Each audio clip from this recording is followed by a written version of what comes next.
ሌተናንት ጄኔራል ታደሰ ወረደ በቁም ስር ላይ ናቸው።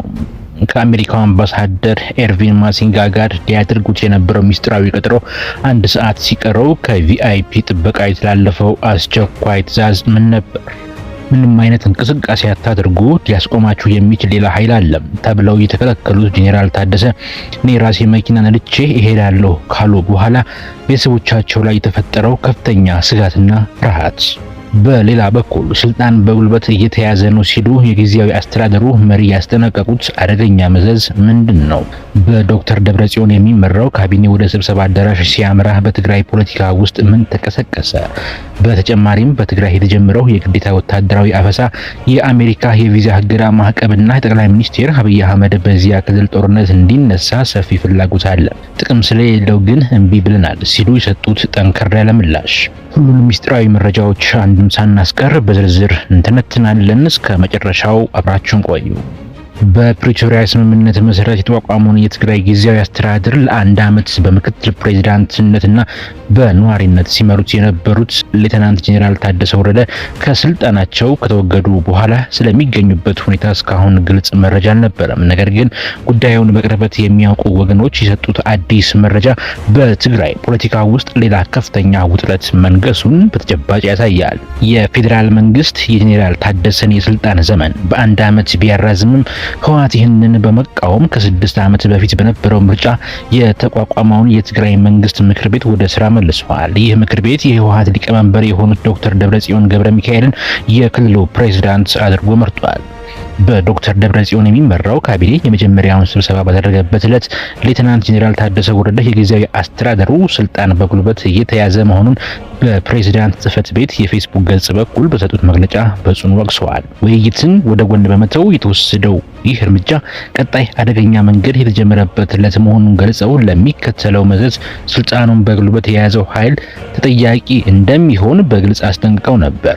ከዚህ ጠንካራ መግለጫ በኋላ የጄኔራሉ ሁኔታ የብዙዎች ጥያቄ ሆኖ ሰንብቷል። በዚህ ሳምንት ረቡዕ የአሜሪካው አምባሳደር ኤርቪን ማሲንጋ ወደ መቀለ በተጓዙበት ወቅት ከጄኔራል ታደሰ ጋር ከቀኑ 5 ሰዓት ላይ መገናኘት ቀጠሮ ይዘው ነበር። ሆኖም ቀጠሮ 1 ሰዓት ሲቀረው ማለትም ከቀኑ 4 ሰዓት ላይ ለቪአይፒ ጥበቃ ኃላፊው ስልክ ተደውሎ አስደንጋጭ ትዕዛዝ ተላለፈ።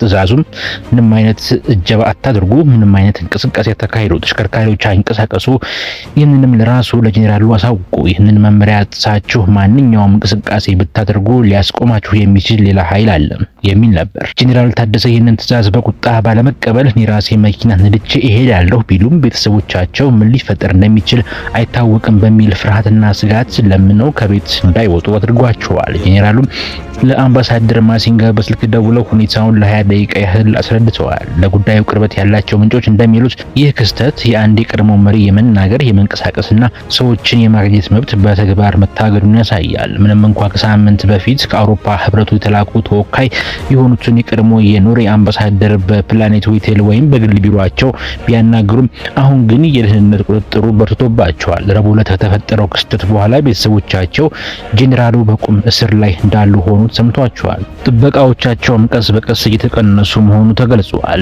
ይህ በእንዲህ እንዳለ በትግራይ ክልል ምክር ቤት በኩል የግዴታ ወታደራዊ አገልግሎትና በሞት የሚያስቀጡ ድንጋጌዎችን የያዘ አዋጅ ተግባራዊ እንዲሆን መታዘዙ ዓለም አቀፍ የሰብአዊ መብት ተቋማትን አስቆጥቷል። አሜሪካም የህወሓትን እርምጃ በማውገዝ በአንዳንድ የህወሓት መሪዎች ላይ የቪዛ እገዳ ጥላለች። ህወሓት በበኩሉ የአሜሪካን እርምጃ ሚዛናዊ ያልሆነ ሲል ውድቅ አድርጎታል። ይህ በትግራይ ያለው የፖለቲካ ውጥረት እያገረሸ በመጣበት ወቅት ጠቅላይ ሚኒስትር አብይ አህመድ በህዝብ ተወካዮች ምክር ቤት ባደረጉት ንግግር በዚያ ክልል ጦርነት እንዲነሳ ሰፊ ፍላጎት አለ፣ ጥቅም ስለሌለው ግን እምቢ ብለናል በማለት ህወሓት ቀልብ ገዝቶ ለመነጋገር ጥረት ማድረግ እንዳለበት አሳስበዋል።